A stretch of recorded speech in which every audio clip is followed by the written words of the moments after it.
Olá, sejam todos muito bem-vindos a mais essa semana de estudos de doutrina e convênios do Vem e Segue-me. As sessões designadas para esta semana são 77 a 80.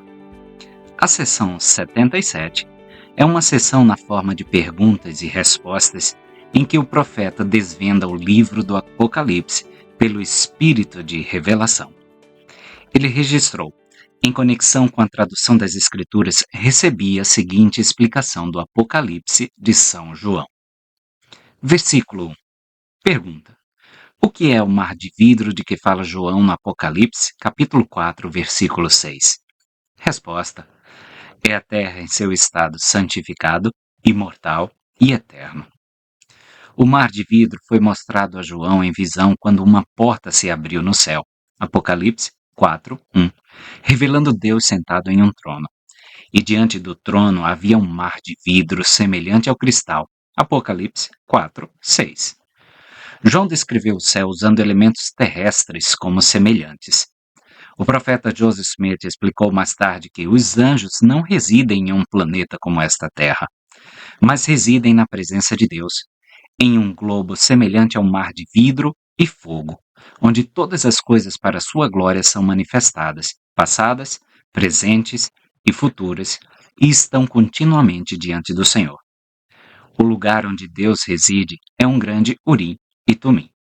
Esta terra, em seu estado santificado e imortal, será feita semelhante ao cristal, e será um Urim e Tumim para os habitantes que nela habitam, por meio do qual todas as coisas pertencentes a um reino inferior, ou a todos os reinos de uma ordem inferior, serão manifestas àqueles que nela habitam, e esta terra será de Cristo. Doutrina e Convênios, 130, 6 a 9. O Senhor revelou que a terra precisa ser santificada de toda injustiça, a fim de ser preparada para a glória celestial, pois depois de ter cumprido a medida de sua criação será coroada de glória, sim, com a presença de Deus, o Pai. Doutrina e Convênios, 88, 18 a 19. João teve o privilégio de ter uma visão daquele dia futuro em que o Pai e o Filho coroarão a terra com a glória de sua presença. Isso ocorrerá após o milênio, quando a terra se tornará o reino celestial para aqueles que forem dignos dessa glória. Versículo 2. Pergunta: o que devemos entender pelos 4 animais mencionados no mesmo versículo? Resposta: são expressões figurativas empregadas por João, o revelador, para descrever o céu, o paraíso de Deus, a felicidade do homem e dos animais, e dos répteis e das aves do ar. O que é espiritual sendo a semelhança daquilo que é material, e aquilo que é material a semelhança do que é espiritual. O espírito do homem a semelhança de sua pessoa, como também o espírito do animal e de todas as outras criaturas que Deus criou. A revelação de João diz: ao redor do trono havia 4 bestas ou seres viventes, cheios de olhos por diante e por trás. O primeiro era semelhante a um leão, o segundo semelhante a um bezerro, o terceiro tinha rosto como de homem e o quarto era semelhante a uma águia voando. Os 4 seres viventes tinham cada um 6 asas ao redor e por dentro estavam cheios de olhos. E não descansam nem de dia nem de noite, dizendo: Santo, Santo, Santo é o Senhor Deus, o Todo-Poderoso, que era e que há de vir. Apocalipse 4, 6 a 8. Os animais não apenas encontram lugar no reino celestial, mas também demonstram uma atitude de adoração. Tal adoração só é significativa na medida em que representa uma expressão inteligente de fé por parte das criaturas envolvidas. Os animais, portanto, podem ter uma inteligência natural conscientemente se conformando além do que geralmente se supõe, e podem ter a capacidade de escolher conscientemente se conformar à lei pela qual seus respectivos reinos são governados. Eles são parte integrante do plano do Evangelho. Foram criados por Deus e ocuparam um lugar importante no estado edênico da terra. Quando Adão caiu, os animais também caíram e, portanto, passaram a necessitar tanto da salvação por meio de Cristo quanto nossos primeiros pais. O Evangelho restaurado amplia nossa compreensão da extensão e amplitude da expiação, para incluir todos os seres vivos, não apenas os descendentes de Adão e Eva. João usa expressões figurativas ao descrever o céu. Os animais mostrados a ele representam diferentes classes de seres.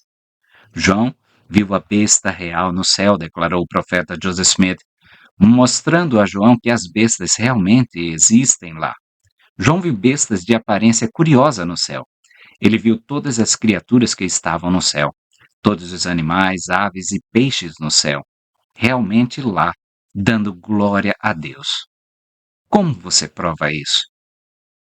E ouvi toda criatura que está no céu e na terra e debaixo da terra e as que estão no mar, e todas as que neles há, dizendo: louvor e honra e glória e poder sejam dados àquele que está assentado no trono e ao Cordeiro para todo sempre. Apocalipse 5:13. Suponho que João viu ali seres de 1000 formas, que haviam sido salvos de 10.000 vezes 10.000 terras como esta, bestas estranhas das quais não temos ideia. Todas podiam ser vistas no céu. O grande segredo era mostrar a João o que havia no céu. João aprendeu que Deus se glorificou salvando tudo o que suas mãos haviam criado, fossem animais, aves, peixes ou homens, e ele se glorificará com eles. Diz alguém: não posso crer na salvação dos animais. Qualquer homem que lhe dissesse que isso não poderia ser, diria que as revelações não são verdadeiras. João ouviu as palavras dos animais dando glória a Deus e as compreendeu. Deus, que fez os animais, podia entender todas as línguas faladas por eles. Os 4 animais eram 4 dos mais nobres que haviam preenchido a medida de sua criação e haviam sido salvos de outros mundos, porque eram perfeitos. Eram como anjos em sua esfera. Não nos é dito de onde vieram, e eu não sei, mas foram vistos e ouvidos por João, louvando e glorificando a Deus. É o que nos conta o profeta Joseph Smith em Ensinamentos do profeta Joseph Smith. Deve-se notar que nem todos os animais vistos por João em visão eram animais reais habitando no céu. O revelador, assim como Daniel e outros profetas, viu eventos terrenos que estavam por vir.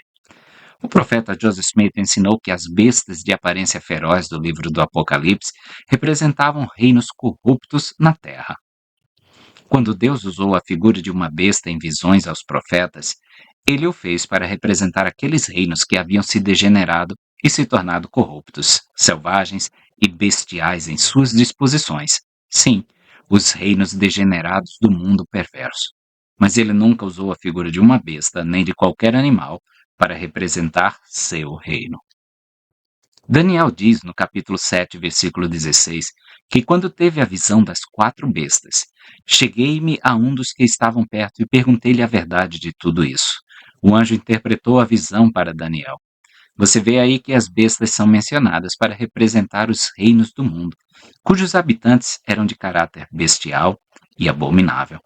Eles eram assassinos, corruptos, carnívoros e brutais em suas disposições. O leão, o urso, o leopardo e a besta de 10 chifres representavam os reinos do mundo, diz Daniel, pois refiro-me aos profetas para qualificar minhas observações que faço.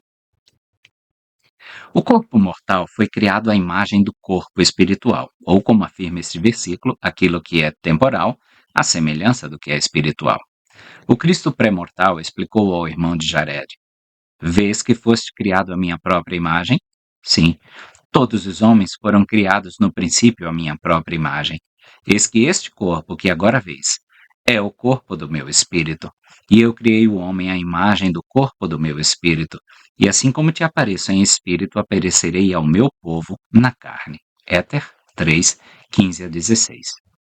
Além disso, o espírito de cada indivíduo é a semelhança de Deus, porque o homem, como espírito, foi gerado e nascido de pais celestiais e criado até a maturidade nas mansões eternas do Pai.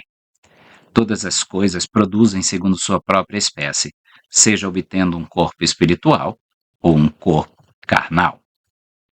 Cada forma de vida animal é criada à imagem de um corpo espiritual, que, como a humanidade, existia antes da existência temporal na mortalidade. Em 1909, a primeira presidência declarou a respeito das criações de Deus: Por sua onipotência, ele organizou a terra e tudo o que ela contém, a partir do espírito e dos elementos que existem coeternamente com ele. Ele formou toda planta que cresce e todo animal que respira, cada um segundo sua própria espécie, espiritual e temporalmente. O que é espiritual, sendo semelhante ao que é temporal, e o que é temporal, a semelhança do que é espiritual. Ele criou o girino e o macaco, o leão e o elefante, mas não os criou à sua própria imagem, nem os dotou de razão e inteligência divinas. Não obstante, toda a criação animal será aperfeiçoada e perpetuada na vida futura, cada classe em sua ordem ou esfera distinta, e desfrutará de felicidade eterna. Esse fato foi esclarecido nesta dispensação, como vimos no versículo 3. Como as escrituras que cumprem a medida, como as criaturas, desculpem-me, que cumprem a medida de sua criação são ressuscitadas em glória, parece seguir-se que terão o poder de gerar espíritos de sua espécie. O profeta Joseph Smith raciocinou: onde já houve um filho sem um pai? E onde já houve um pai sem primeiro ser filho? Quando uma árvore ou qualquer coisa surgiu sem um progenitor? E tudo surge desta maneira. Vamos para o versículo 5. Pergunta: o que devemos entender pelos 24 anciãos de que fala João? Resposta: devemos entender que esses anciãos vistos por João eram anciãos que haviam sido fiéis no trabalho do ministério e haviam morrido, que pertenciam às 7 igrejas e estavam então no paraíso de Deus. O versículo 5 nos diz que esses eldres, que tinham sobre suas cabeças coroas de ouro, Apocalipse 4:4, ainda estavam no paraíso de Deus, aguardando o dia de sua ressurreição para coroas de glória.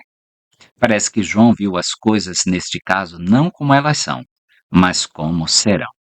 Doutrina e Convênios 137 segue esse mesmo padrão.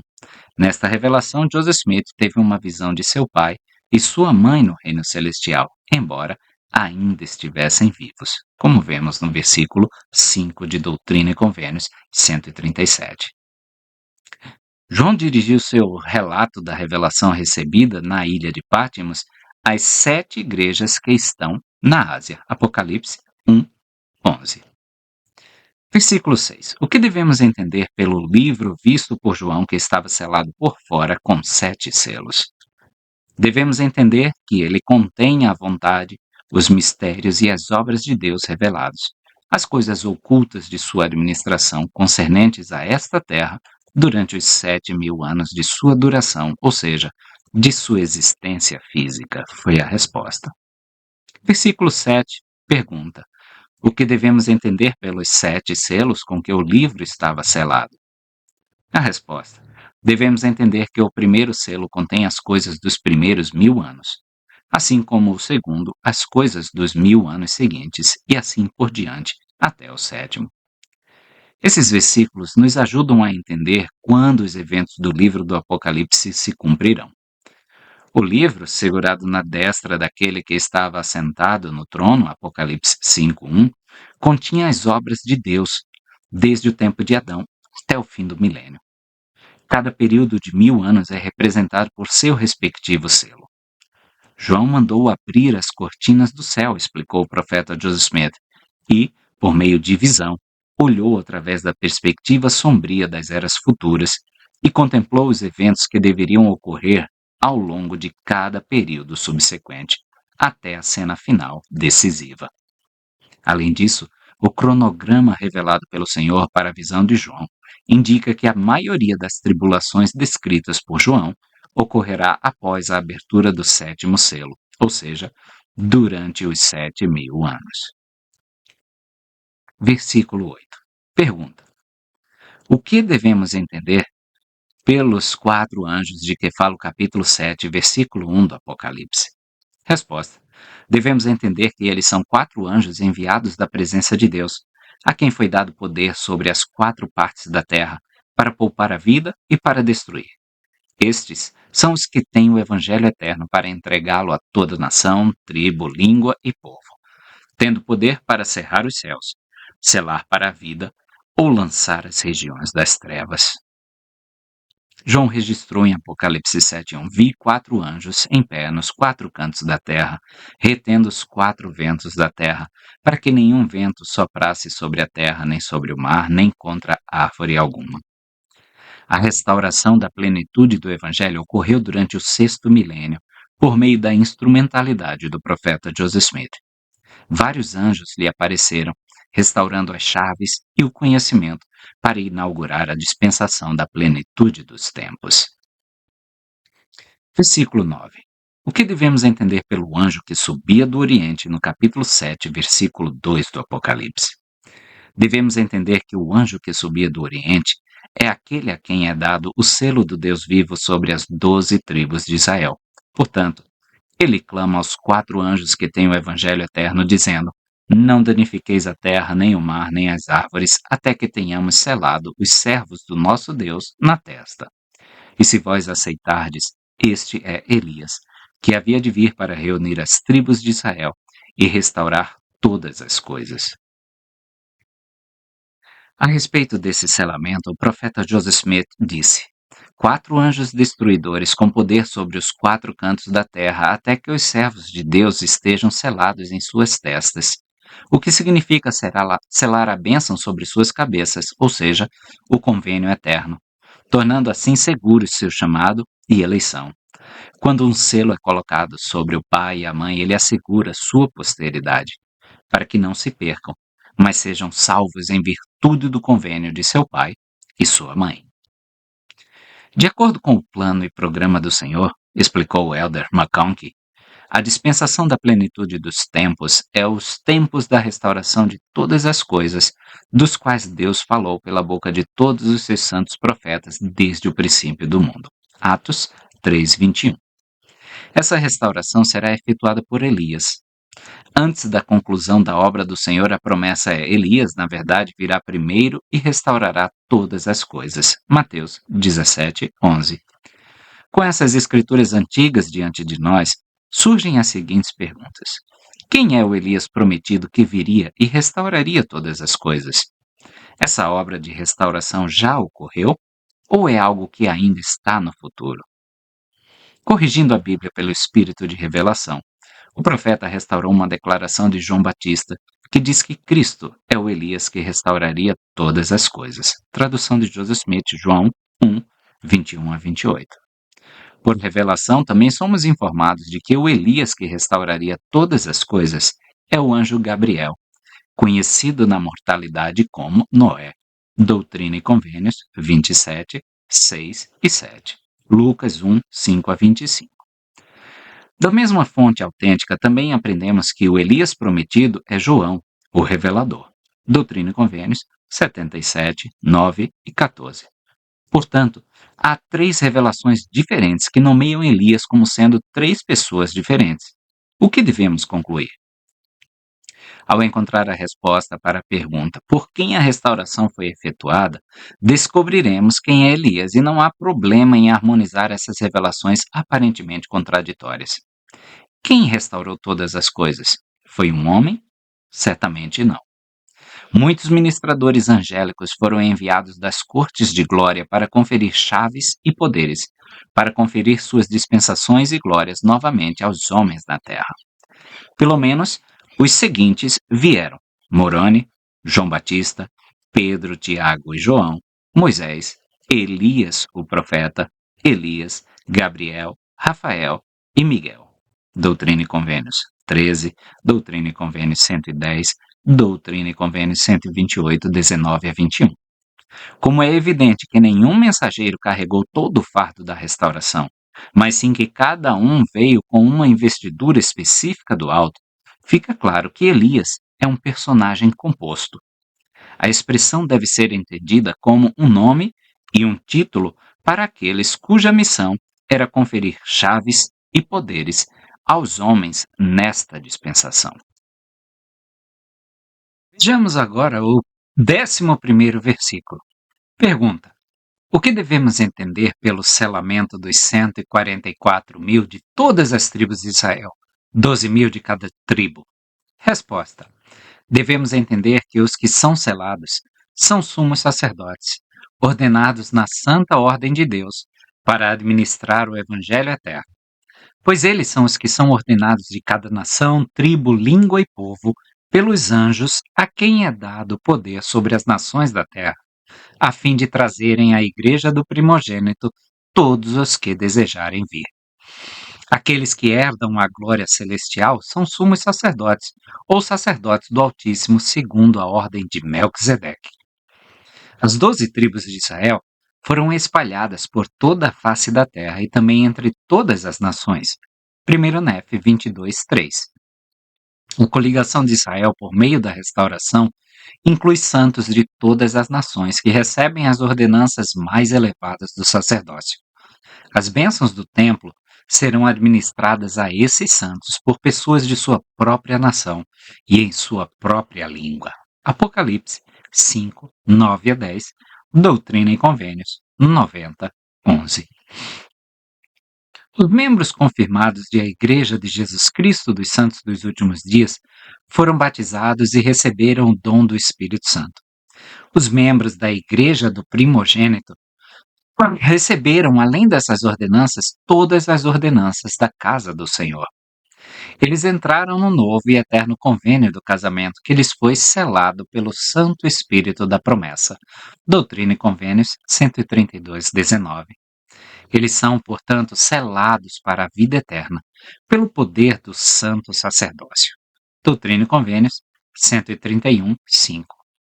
Os 144.000 sumos sacerdotes mencionados neste versículo são designados para ministrar as ordenanças mais elevadas da casa do Senhor, trazendo todos os que vierem à igreja do primogênito. O profeta Joseph Smith ensinou: não só é necessário que vocês sejam batizados por seus mortos, mas também terão que passar por todas as ordenanças por eles, as mesmas pelas quais passaram para salvar a si mesmos. Haverá 144.000 salvadores no Monte Sião, e com eles uma hoste inumerável que nenhum homem pode contar. Rogo-lhes que sigam em frente e assegurem seu chamado e sua eleição. Aqueles que são a igreja do primogênito são sacerdotes e reis, que vencem pela fé e são selados pelo Santo Espírito da promessa. Doutrina e Convênios 76, 53 e 54 e o versículo 56. Versículo 12. O que devemos entender pelo toque das trombetas mencionado no capítulo 8 do Apocalipse? Resposta. Devemos entender que assim como Deus fez o mundo em 6 dias, e no 7º dia terminou sua obra, santificando-o, e também do pó da terra formou o homem, assim também no princípio do 7º milênio, o Senhor Deus santificará a terra, e consumará a salvação do homem, e julgará todas as coisas, e redimirá todas as coisas, exceto aquelas que ele não pôs sob o seu poder, quando terá selado todas as coisas até o fim de todas as coisas. E o toque das trombetas dos 7 anjos é a preparação e a consumação de sua obra, no princípio do 7º milênio, a preparação do caminho antes do tempo de sua vinda. João registrou que quando ele, Cristo, abriu o 7º selo, houve silêncio no céu por quase meia hora. E vi os 7 anjos que estavam diante de Deus, e foram-lhes dados 7 trombetas. Apocalipse 8, versículos 1 e 2. O julgamento final ocorre para cada pessoa na ressurreição. Todos os que ressuscitarem durante o início do 7º milênio serão julgados e receberão a glória celestial ou terrestre. O sangue expiatório do Cordeiro não purifica os ímpios, que não serão redimidos dos mortos até depois do milênio. Aqueles que ressurgirem de seus túmulos após o milênio herdarão uma glória celestial ou serão filhos da perdição. Os únicos que desfrutarão da paz milenar serão os justos. O soar das trombetas dos 7 anjos é a preparação e a conclusão de sua obra. Os 7 anjos anunciam desolação e guerras ao som de suas trombetas. A destruição que acompanha o retorno do Senhor tanto conclui sua obra na mortalidade entre os ímpios, quanto prepara o mundo para o milênio. Versículo 13. Pergunta: Quando se cumprirão as coisas escritas no capítulo 9 do Apocalipse? Resposta: cumprir-se-ão depois da abertura do sétimo selo, antes da vinda de Cristo. O nono capítulo do Apocalipse contém a visão de João sobre guerras e pragas. O revelador viu que por essa destruição foi morta a terça parte dos homens. Apocalipse 9, 18. Versículo 14. O que devemos entender pelo livrinho que João comeu, como mencionado no capítulo 10 de Apocalipse? Resposta: devemos entender que era uma missão e uma ordem para ele reunir as tribos de Israel. Eis que este é Elias, o qual, como está escrito, deve vir restaurar todas as coisas. O apóstolo João registrou: e a voz que ouvi do céu tornou a falar comigo e disse: vai, toma o livrinho aberto na mão do anjo que está em pé sobre o mar e sobre a terra. E fui ao anjo e disse-lhe: dá-me o livrinho. E ele me disse: toma-o e come-o, e fará amargo teu ventre, mas tua boca será doce como mel. E tomei o livrinho da mão do anjo e o comi, e era na minha boca doce como mel. E tendo-o comido, o meu ventre ficou amargo. E ele me disse: importa que profetizes outra vez a muitos povos e nações e línguas e reis. Apocalipse 10, 8 a 11. Ao comer o livro que continha a palavra de Deus, João, em sentido simbólico, estava comendo o pão da vida. Ele estava banqueteando-se com a palavra que era em sua boca doce como mel. No entanto, isso tornou seu ventre amargo. Em outras palavras, os julgamentos e pragas prometidos àqueles que não comessem aquela mesma palavra lhe causaram grande tristeza. Quão doces são as tuas palavras ao meu paladar, sim, mais doces do que o mel à minha boca. Salmo 119, 103. Tal é o clamor exultante do salmista. Por outro lado, quão amarga é a penalidade para a rebelião e a desobediência. Ezequiel, em circunstâncias semelhantes, recebera a ordem de comer um livro que estava em sua boca como mel em doçura, mas na escrita foram encontradas lamentações, prantos e ais. Ezequiel, capítulo 3, versículos 1 a 3, capítulo 2, versículos 6 a 10. João pediu ao Senhor ressurreto que tivesse poder sobre a morte, para que eu possa viver e trazer almas a ti. Doutrina e Convênios 7, 2.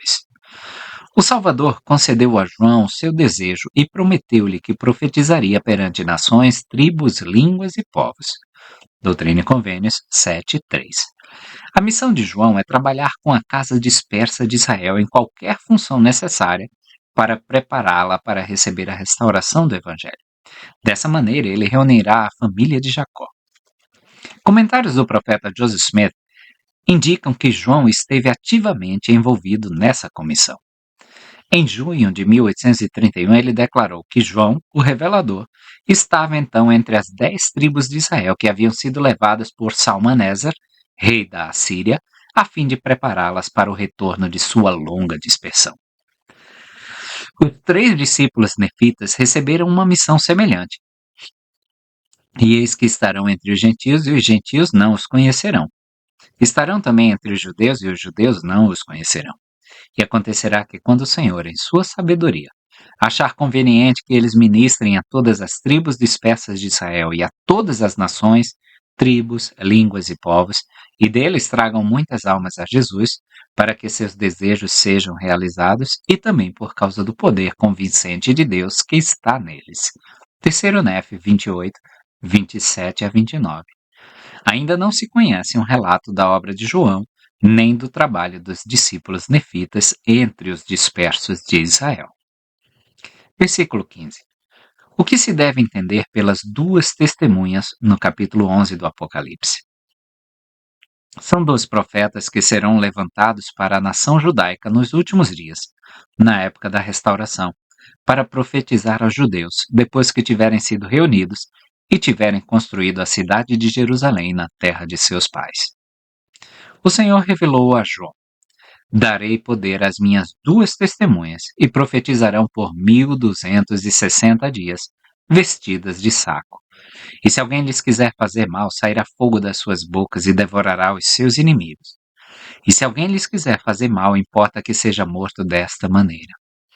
Estas têm poder para fechar o céu, para que não chova durante os dias da sua profecia, e têm poder sobre as águas para convertê-las em sangue, e para ferir a terra com toda a sorte de pragas quantas vezes quiserem.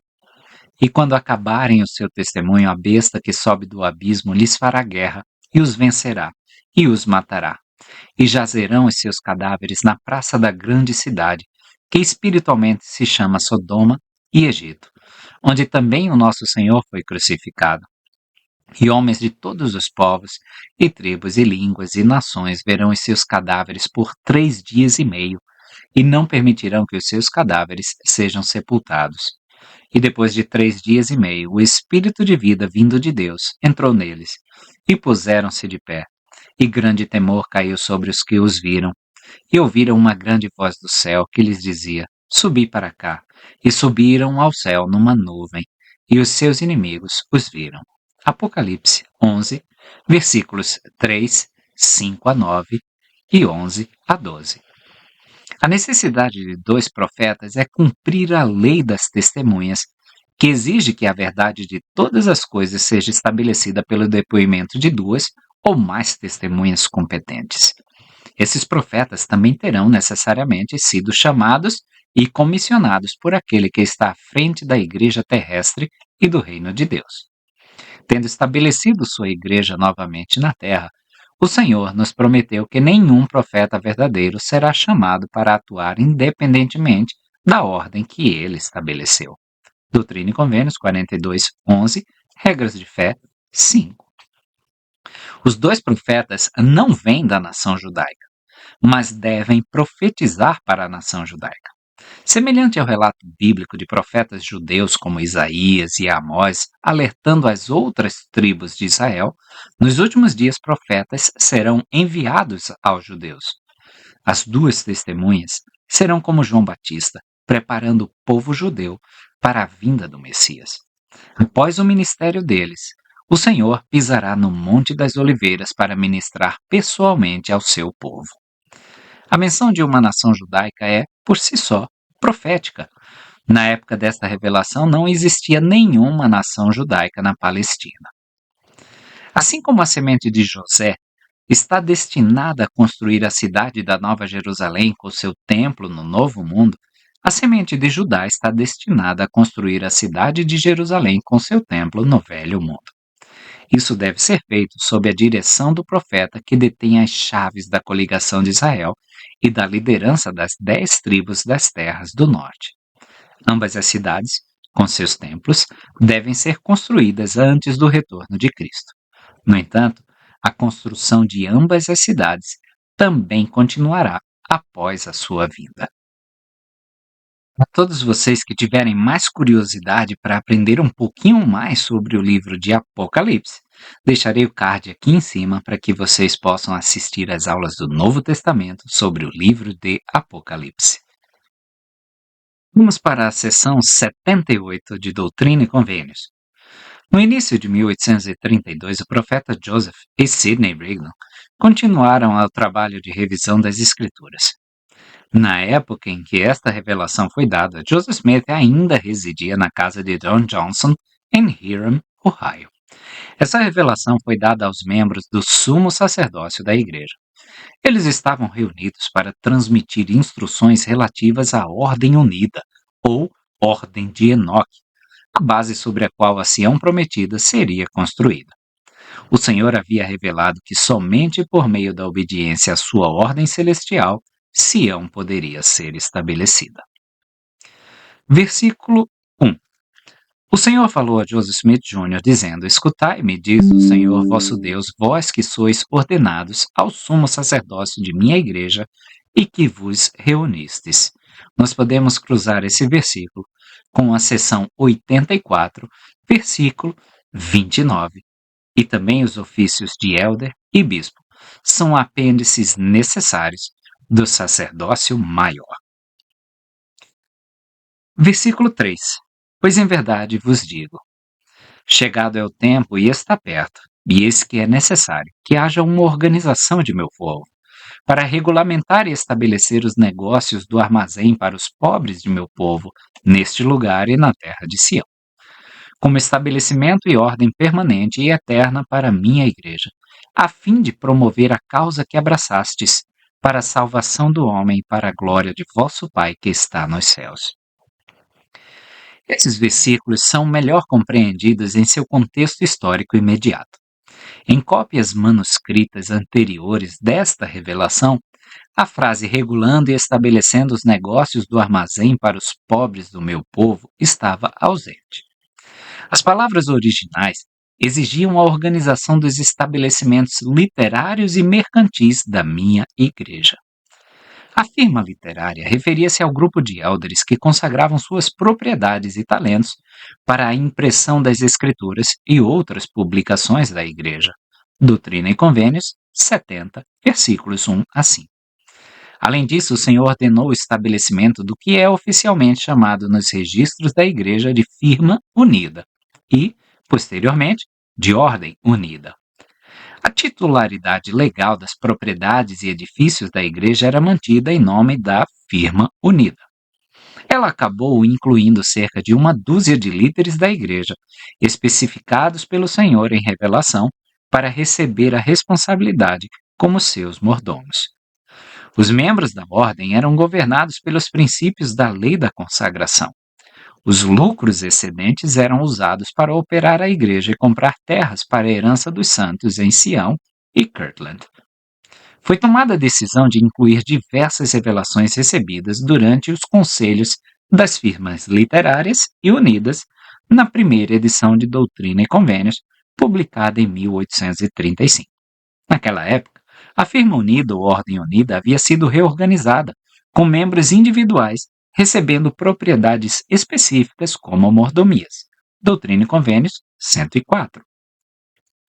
Essa reorganização ocorreu depois que uma turba no condado de Jackson, Missouri, destruiu grande parte da propriedade da firma e depois que um apóstata, chamado Dr. Philastus Hobart, drenou lucros em Kirtland, Ohio, com uma ação judicial para obter propriedades da firma.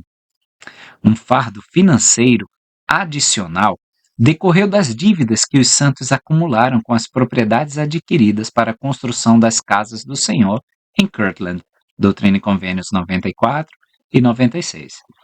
Para proteger os membros da firma de reivindicações contra eles, decidiu-se que as referências à firma unida nas revelações fossem alteradas para se referir a uma ordem e que os nomes dos membros da firma e seus locais fossem substituídos por designações não identificáveis, como Enoque, Pelagoran, Mahemson, Shinea, etc. Refletindo as mudanças feitas para a edição de 1835 de Doutrina e Convênios, as revelações continuam a se referir aos estabelecimentos literários e mercantis como Minha Ordem, Doutrina e Convênios 96, 4. Minha Ordem, como Doutrina e Convênios 104, 40. A Ordem, Doutrina e Convênios 104. Esta Ordem, Doutrina e Convênios 78. Doutrina e Convênios 82, Doutrina e Convênios 92 e Ordem Unida, Doutrina e Convênios 92, 104. Os princípios de mordomia enfatizados nas revelações continuam a guiar a Igreja hoje no suprimento de fundos para seu funcionamento e no sustento dos necessitados. Este lugar, quando ele diz este lugar e na terra de Sião, se refere a Ohio, especificamente Kirtland, e Sião se refere a Independence, Missouri. Deus instituiu os princípios da lei da consagração para a bênção e o bem-estar dos pobres. Esses princípios tratam da salvação temporal. A atitude e o espírito com que esses princípios são aplicados, no entanto, estão inseparavelmente ligados ao bem-estar espiritual do povo do Senhor. Somente quando os santos são unos de coração e mente, podem viver em retidão, não havendo pobres entre eles. Moisés 7, 18. Versículo 5. Para que sejais iguais nos vínculos das coisas celestiais, sim, e também das coisas terrenas, para a obtenção de coisas celestiais. O elder Marion G. Romney explicou o significado espiritual e temporal dos princípios da lei da consagração, conforme implementados nos programas de bem-estar da Igreja para trazer igualdade e unidade entre os santos. O bem-estar da Igreja é mais do que apenas um plano para prover as necessidades físicas dos santos. Estou convencido de que, além de ser um meio de salvação econômica em tempos de necessidade, tem profundo significado espiritual. E que, mesmo que outros meios estejam sempre disponíveis para suprir as necessidades físicas das pessoas, ainda assim, o plano de bem-estar, ou algum plano semelhante patrocinado pela Igreja sob a inspiração do Senhor, exigindo que sirvamos e ministremos uns aos outros em assuntos temporais, seria necessário para nos levar àquela unidade, igualdade e união exigida pela lei do Reino Celestial. Doutrina e Convênios 105, 4. A unidade, acima de tudo, é a única característica da Igreja de Cristo, o cerne da grande oração do Mestre, na hora de sua morte iminente, era que a unidade que subsistia entre ele e o Pai também subsistisse entre ele e seus apóstolos, e entre eles e todos aqueles que recebessem o Evangelho por meio de seus ensinamentos. O caminho para essa unidade sempre foi a consideração mútua e a ajuda mútua. Isso o Senhor declarou ao antigo Israel, quando disse: amarás o teu próximo como a ti mesmo. Levítico 19, 18. E durante seu ministério terreno, ele reafirmou esse mandamento como um dos dois grandes requisitos dos quais dependem toda a lei e os profetas. Mateus 22, 37 a 39, Marcos 12, 29 a 31, Lucas 10, 27. Nesta dispensação, o Senhor deixou claro que amar o próximo como a si mesmo inclui prover as suas necessidades temporais. Ele disse aos membros da igreja antes que ela completasse 1 ano. Sede um, e se não sois um, não sois meus. Doutrina e Convênios 38, 27. Tenham em mente que essa organização deveria ser construída em torno de um armazém, de onde as necessidades dos pobres entre o povo do Senhor seriam supridas. Alguns consideram isso uma atividade temporal servil, mas o Senhor disse que seu propósito era promover a causa que os santos haviam abraçado para a salvação dos homens e para a glória de seu Pai Celestial. Doutrina e Convênios 78, 4. Ele, portanto, associou ao mais elevado empreendimento, o de levar a efeito a imortalidade e a vida eterna do homem, que ele declarou ser sua obra e sua glória. Moisés 1:39. Quem, senão o próprio Senhor, poderia conceber um meio pelo qual os membros de sua igreja, ricos e pobres, pudessem ser tão motivados que, pelo exercício de seu próprio livre-arbítrio, administrassem as necessidades uns dos outros com tal espírito de amor que os levasse a esses grandes objetivos?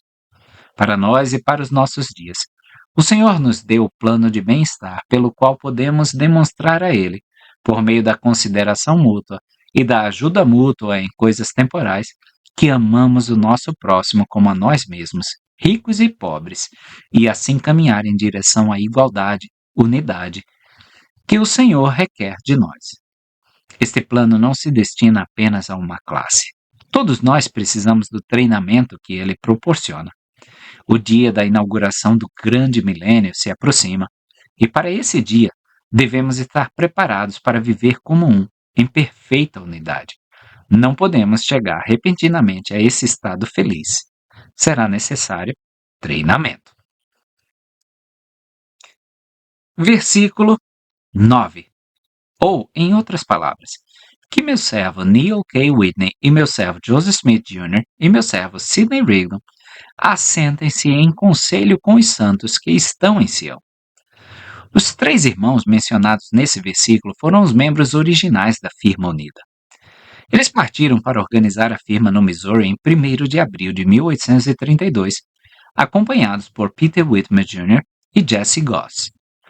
O profeta Joseph Smith sofreu grande perseguição na região de Hiram, Ohio, antes de partir, de acordo com o Conselho do Senhor. Uma semana antes, na noite de 24 de março de 1832, uma turba foi à casa de John Johnson e arrastou o profeta para fora de seu quarto. A turba já havia levado Sidney Rigdon de sua casa. Depois de cobrir os 2 homens com piche e penas, a turba os deixou para morrer. Naquela noite, Emma e Joseph se revezavam cuidando de bebês gêmeos gravemente doentes com sarampo. Emma havia amamentado as crianças e Joseph dormia na cama de rodinhas com um menino deitado em seu peito. A turba levou o profeta, mas deixou o pequeno Joseph para trás, sofrendo com a devastação do frio que invadiu o quarto. Em 29 de março, devido aos efeitos do frio e do sarampo, o menino morreu. Na época em que os homens partiram para o Missouri, outros membros da família de Joseph e Sidney estavam doentes com sarampo.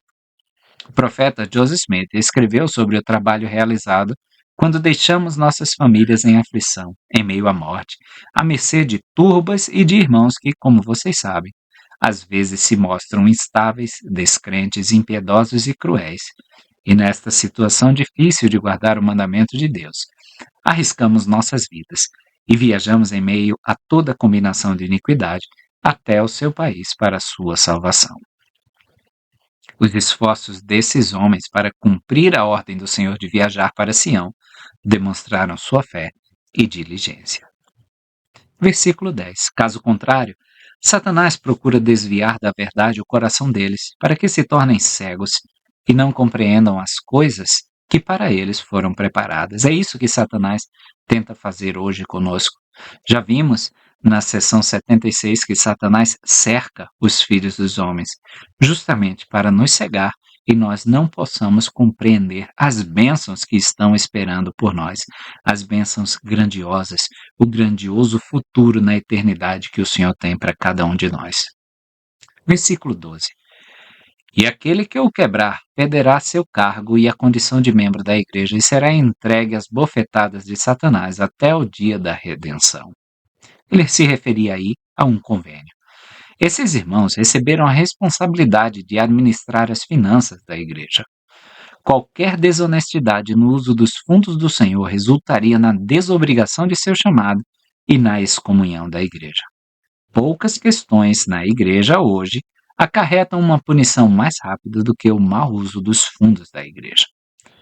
O elder Bruce R. McConkie explicou: ser entregue às bofetadas de Satanás é ser entregue em suas mãos, é ser entregue a ele com todo o poder protetor do sacerdócio, da retidão e da piedade removidos, para que Lúcifer esteja livre para atormentar, perseguir e afligir tal pessoa sem impedimento. Quando as grades são abaixadas, as algemas e maldições de Satanás, tanto neste mundo quanto no mundo vindouro, trazem angústia indescritível, tipificada por fogo ardente e enxofre. Os condenados no inferno sofrem assim. Os apóstatas exibem graus variados de indiferença e rebelião, explicou ainda o elder McConkie. E sua punição no tempo e na eternidade baseia-se no tipo e grau de apostasia envolvidos. Aqueles que se tornam indiferentes à igreja, que simplesmente se desviam do caminho da retidão para o caminho do mundo, não estão na mesma categoria dos traidores que lutam contra a verdade e daqueles cuja rebelião aberta os destina à condenação eterna como filhos da perdição.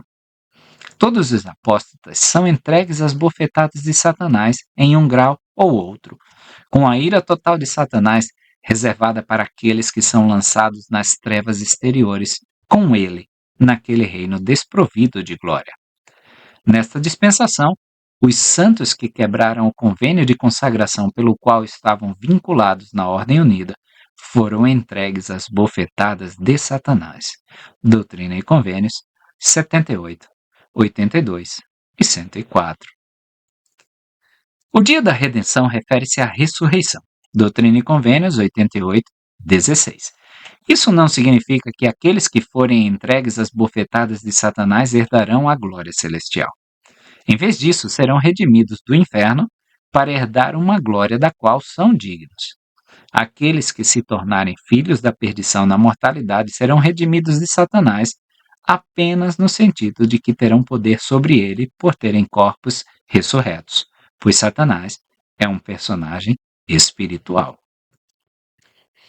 Versículos 14 e 15.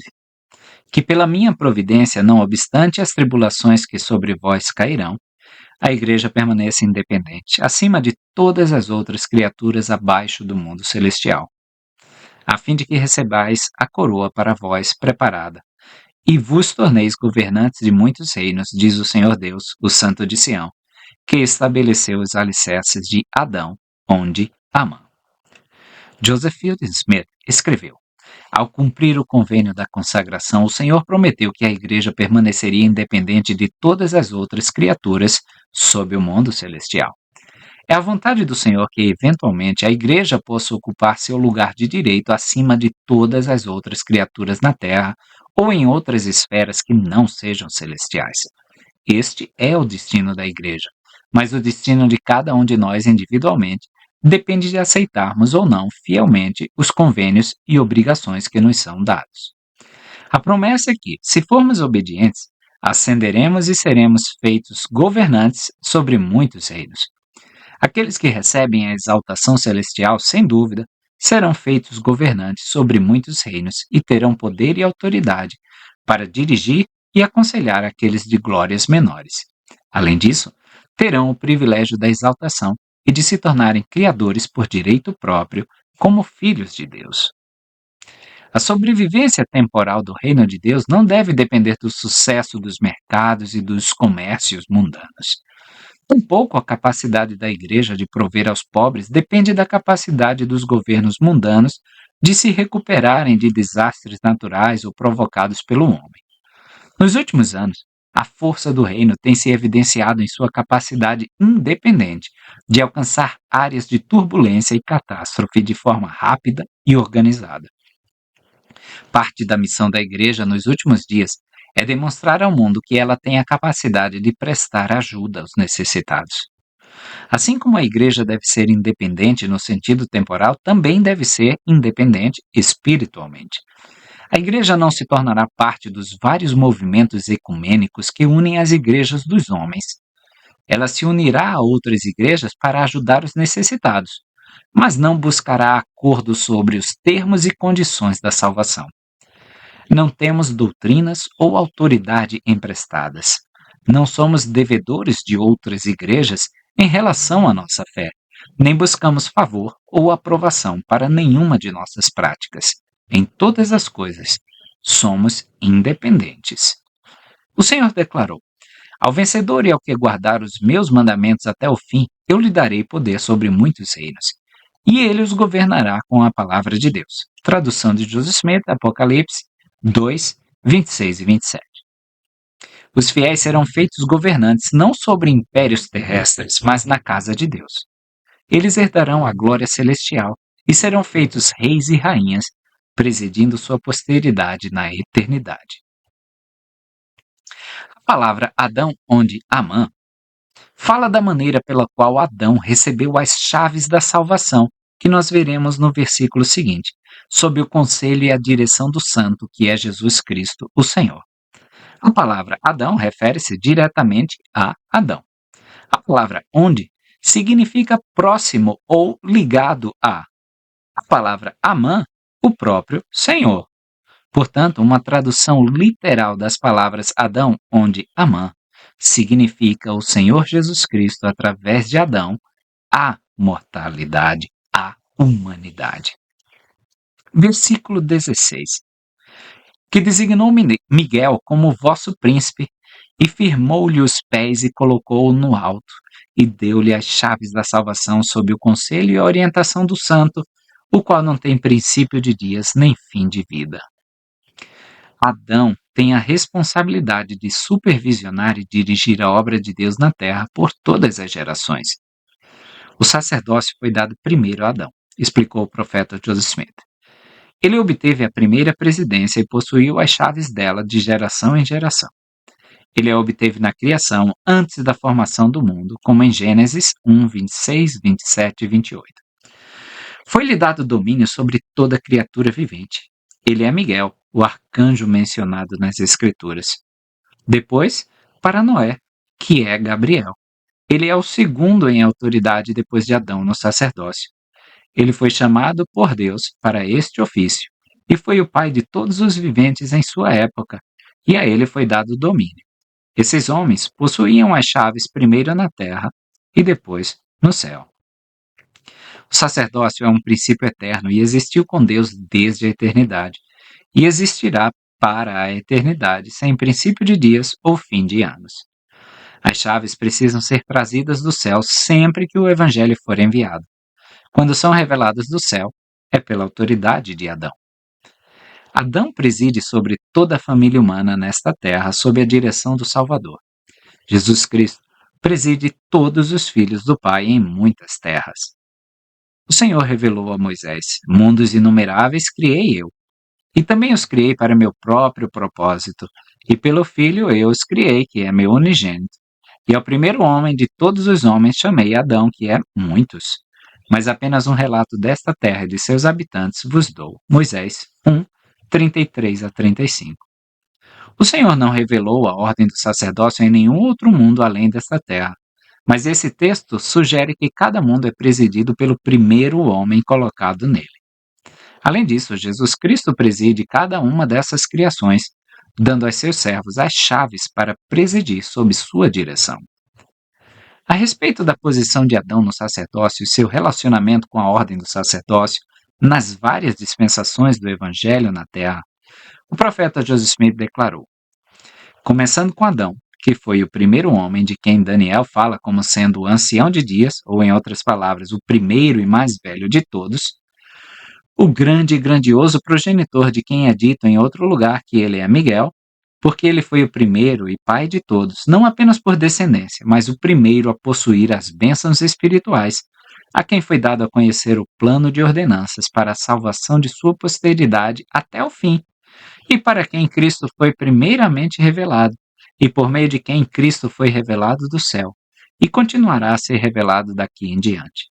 Adão possui as chaves da dispensação da plenitude dos tempos, isto é, a dispensação de todos os tempos foi e será revelada por meio dele, desde o princípio até Cristo, e de Cristo até o fim das dispensações que serão reveladas.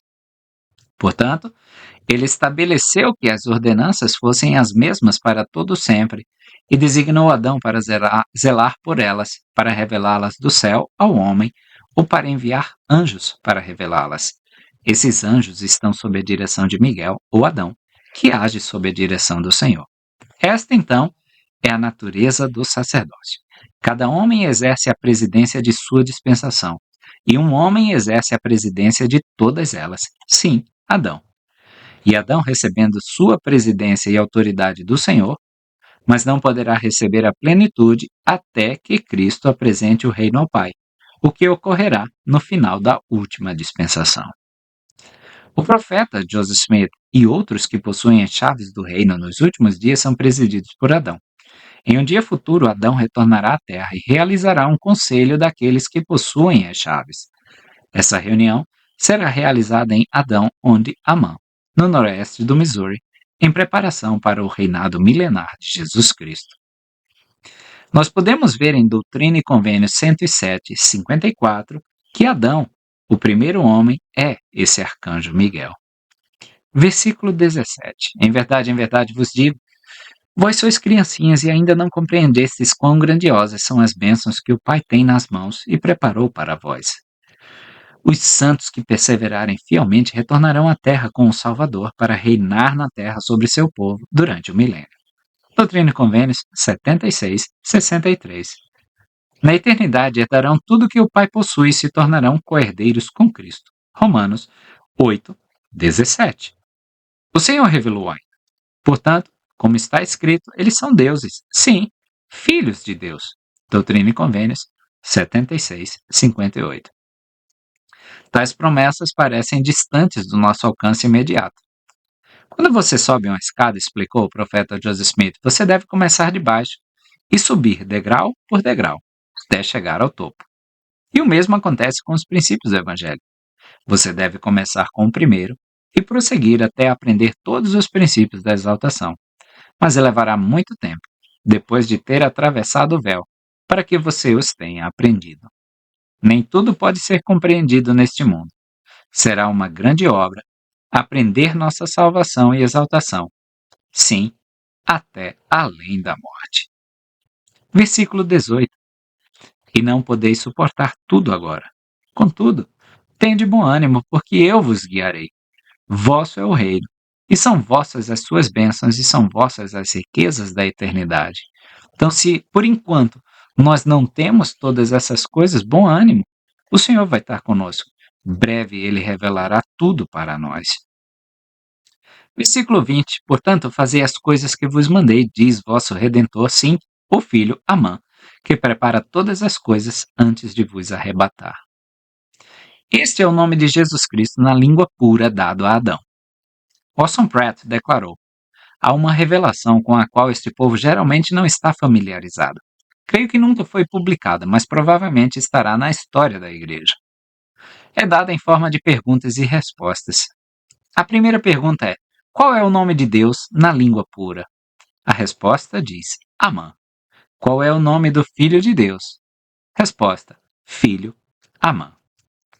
Wilder McConkie explicou: na língua pura falada por Adão e que será falada novamente durante a era milenar, Sofonias 3:9, o nome de Deus Pai é Amã, ou, possivelmente, um nome-título com significado idêntico ou pelo menos muito próximo de homem de santidade. Moisés 6:57. Deus se revelou a Adão por esse nome para significar que ele é um homem santo, uma verdade que o homem precisa conhecer e compreender, se quiser se tornar semelhante a Deus e herdar a exaltação. 1 João, capítulo 3, versículos 1 a 3, Doutrina e Convênios 132, 19 a 24. Como Amã é o nome de Deus Pai na língua pura falada por Adão, filho Amã é o nome de seu filho unigênito. Versículo 21. Pois vós sois a igreja do primogênito, e ele vos arrebatará numa nuvem e determinará a cada homem sua porção. O Senhor revelou que em sua vinda os santos que estão na terra, que estiverem vivos, serão vivificados e arrebatados para encontrá-lo. E aqueles que dormiram em suas sepulturas ressuscitarão, porque suas sepulturas serão abertas, e eles também serão arrebatados para encontrá-lo no meio da coluna do céu. Doutrina e Convênios 88, 96 e 97. E o versículo 22 finaliza essa sessão: e aquele que for um mordomo prudente e fiel herdará todas as coisas. Amém. Que nós possamos ser esse mordomo prudente e fiel. Sobre o pouco foste fiel, sobre o muito te colocarei. Nas sessões 79 e 80, o profeta não forneceu informações básicas sobre essas duas revelações, então Joseph Smith não nos deu maiores detalhes.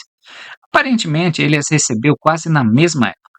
Elas ensinam e ilustram a inspiração distinta envolvida no chamado dos santos para servir no reino. Às vezes, o Espírito orienta que uma pessoa específica seja chamada para um trabalho específico.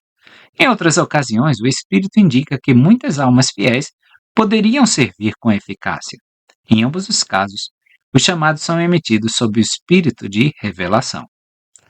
Comparar o chamado missionário de Jared Carter com o de Stephen Burnett e Eden Smith ilustra as diferenças entre os chamados inspirados. O irmão Carter foi chamado para uma área específica, enquanto os irmãos Burnett e Smith foram informados de que sua ida em qualquer direção seria aprovada pelo Senhor. Versículo 1 da seção 79.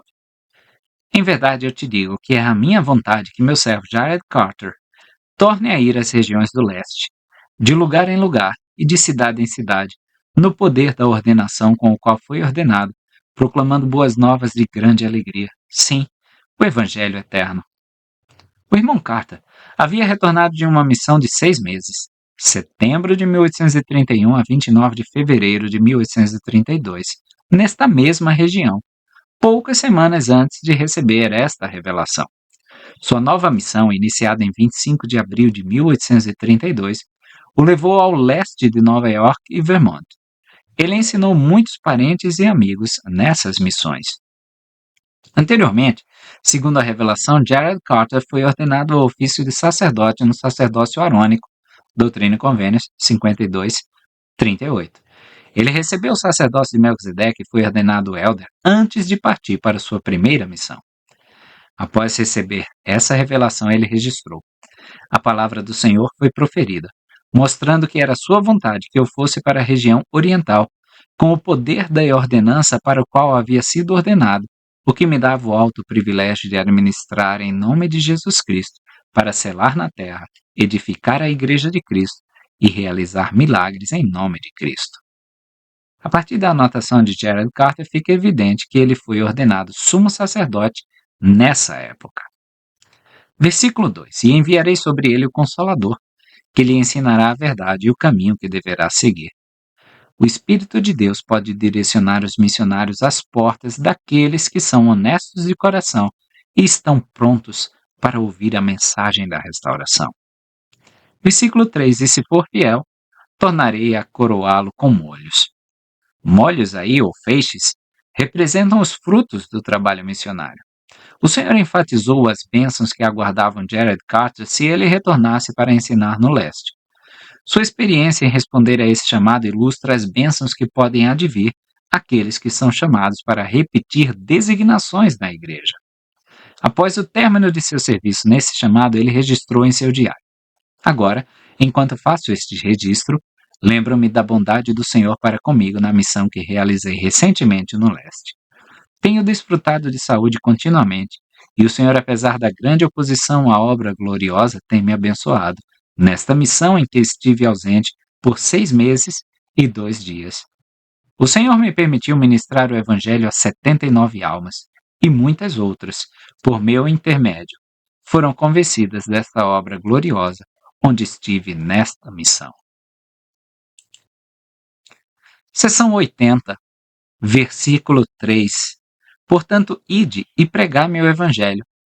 Seja para o norte ou para o sul, para o leste ou para o oeste, não importa, porque não vos podeis enganar. Nem toda designação é feita porque o Espírito determina que pessoas específicas sirvam em áreas específicas. Muitos podem servir eficazmente em vários chamados, conforme as necessidades. Aqueles chamados para servir podem descobrir que o espírito com que cumprem a designação é mais importante do que o lugar em que servem ou a natureza do chamado em que servem. O Senhor molda a vida de seus servos como um mestre oleiro. Se seus servos seguirem o Espírito e fizerem a sua vontade, ele poderá torná-los as pessoas certas, no lugar certo e na hora certa.